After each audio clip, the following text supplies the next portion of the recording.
सुप्रभात मित्रों, जय श्री कृष्ण। मंगलमय दिन की शुभकामनाएं लेकर मैं हूं आपके साथ अनूठा। आज की कहानी शुरू करते हैं। मरने के बाद स्वर्ग के दरवाजे पर 4 व्यक्ति पहुंचे। उनमें से एक राजा था, एक व्यापारी, एक पंडित और एक साधारण आदमी मजदूर था।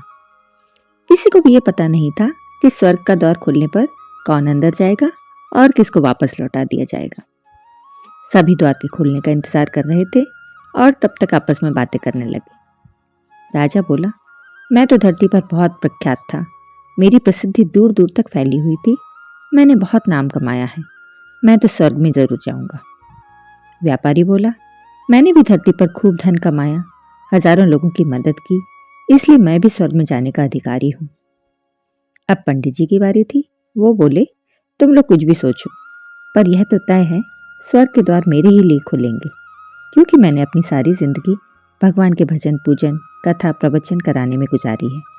भगवान मुझसे जरूर प्रसन्न होंगे। इन सब की बातें मजदूर सुन रहा था, परंतु उसे अपने लिए ऐसा कोई कारण नहीं समझ आया जो उसे स्वर्ग में जाने के लिए उचित मालूम देता। इसीलिए वह चुपचाप खड़ा रहा। इतने में ही स्वर्ग का दरवाजा खुलता है और एक देवदूत आता है, जिसके हाथ में एक किताब थी, जिसमें सभी के अच्छे बुरे कर्मों का लेखा जोखा लिखा हुआ था। देवदूत ने कहा कि मेरे पास इस पुस्तक में सभी के कर्मों का लेखा जोखा है। आप सभी अपने अच्छे कार्यों के बारे में बताइए जो आप लोगों ने धरती पर किए। फिर मैं इस पुस्तक में से अच्छे और बुरे कर्मों का हिसाब करके बताऊंगा कि कौन स्वर्ग जाने के काबिल है। सबसे पहले राजा बोला, मैं एक बहुत ही महान राजा था। मेरे राज्य में सब खुशहाल थे, सब आनंद से रहते थे। मैंने उन्हें कभी किसी चीज़ की कमी नहीं होने दी। यही मेरे अच्छे कर्म हैं। तब देवदूत ने अपनी पुस्तक में देखा और बताया कि यह सही बात है कि तुमने अपने राज्य में अपनी प्रजा को बहुत सुखी रखा, लेकिन तुमने अपने राज्य की सीमा बढ़ाने के लिए जितने युद्ध किए, उन युद्धों में मारे गए हजारों सैनिकों के परिवारों को, अपने प्रियजनों को खोने का जो दुख झेलना पड़ा, उनके दुख का कारण तुम बने और ये तुम्हारे अकर्म बने। इसीलिए तुम स्वर्ग नहीं जा सकते। अब व्यापारी की बारी आई। वो बोला, मैंने धरती पर खूब धन कमाया, खूब दान भी किया, आश्रम बनवाए, कई निराश्रित लोगों की मदद की, भूखों को भोजन कराया, लोगों को रोजगार दिया। ये मेरे अच्छे कर्म हैं। तब देवदूत ने फिर से अपनी पुस्तक खोली और देखकर बताया कि तुम्हारा कहना भी ठीक है।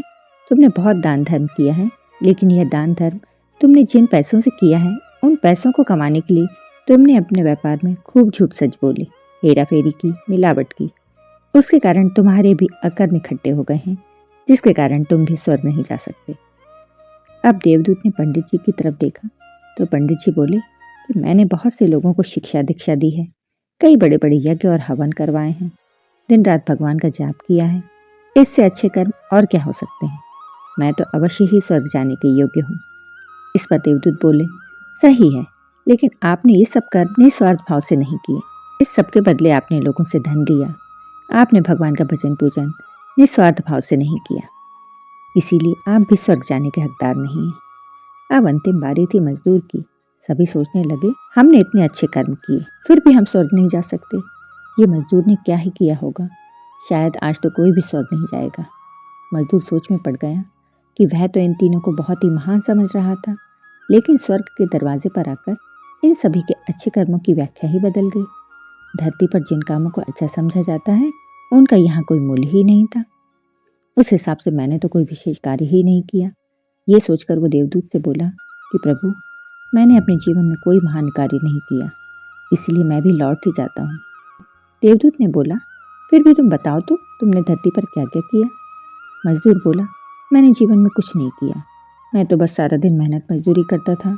जो भी पैसे कमाता था, उससे अपने ही परिवार का पालन पोषण कर पाता था। इसीलिए दान धर्म के लिए धन नहीं बचा पाता था। लोगों की सेवा भी भला मैं क्या करता, क्योंकि काम के बाद जो समय मेरे पास बचता, उससे मैं अपने ही बूढ़े माँ बाप की थोड़ी बहुत सेवा कर पाता था। यह सब करते करते कभी कभार थोड़ा बहुत टाइम मिलता तो मैं मंदिर चला जाता और भगवान ने मुझे जो जीवन दिया है उसके लिए उनका धन्यवाद करता। बस इसके अलावा मैंने कुछ भी नहीं किया। इस पर देवदूत ने कहा कि तुम ठीक तरह याद करके बताओ, तुमने कभी तो कोई अच्छा कर्म किया होगा जो कि तुम्हारे नित्य कर्मों से अलग होगा। वह बोला, हाँ मुझे याद आया, एक बार मैं खाना खाने खेत पर बैठा था, तभी एक कुत्ता आया और मेरे पास आकर मेरे खाने को देखने लगा। मुझे लगा वह भूखा है, तो मैंने अपने हिस्से की रोटी में से आधी रोटी उसे दे दी और खुद आधा भूखा ही रह गया। इस पर देवदूत मुस्कुराए और उस मजदूर को आदर के साथ स्वर्ग में लेकर चल दी। मित्रों, अच्छे कर्म लोभ, मोह, माया इन सब भाव में आकर नहीं किए जाते और ना ही उन्हें अच्छे कर्मों की श्रेणी में गिना जाता है। निस्वार्थ भाव से किया गया एक भी अच्छा कर्म आपके जीवन के सारे अकर्मों पर भारी पड़ सकता है। इसीलिए जब भी मौका मिले निस्वार्थ भाव से और अच्छे मन से कर्म करते रहिए। खुश रहिए, प्रसन्न रहिए। राधे राधे। इसी तरह की प्रेरणादायक कहानी देखना ना भूलें प्रत्येक सोमवार और गुरुवार सुबह 7 बजे मेरे चैनल जीवन मंत्र पर। मिलती हूँ अगले वीडियो में। आपका हार्दिक धन्यवाद।